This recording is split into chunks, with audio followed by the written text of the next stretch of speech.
Այսօր հանդիմանելը վատ իմաստով է, բայց այստեղ Տերը ցույց է տալիս, որ դեմ հանդիման պիտի կանգնես Աստծո խոսքը լսելու համար։ Անցյալ օրը մի մարդու խոսում էի, ասում եմ ինչքան վատ է Տերը, որ դուք ճշմարտությունը երեսիս եք ասում, ասում լավ է, ես հիմա քո երեսին ասեմ, դու վատ զգաս, լաց լինես, քան հետո քեզ խափեմ քաղցր խոսքերով գնամ, դու ավելի մեծ մեղքի մեջ հայտնվես։ Ուրեմն միայն Քրիստոսի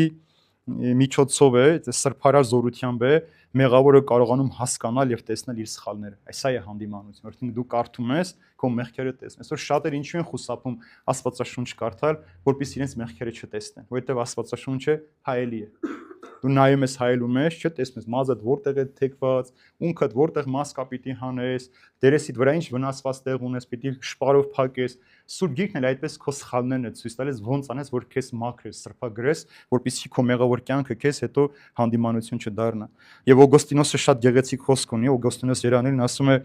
Աստծո խոսքը ճշմարիտ է, եթե նույնիսկ մենք սխալվենք, ինքը ճշմարիտ է մնում։ Իրեն պետք է նայենք, որպեսզի կարողանանք ոտքի կանգնել։ Եթե մենք նույնիսկ սխալվենք, ինքը մնում է ճշմարիտ։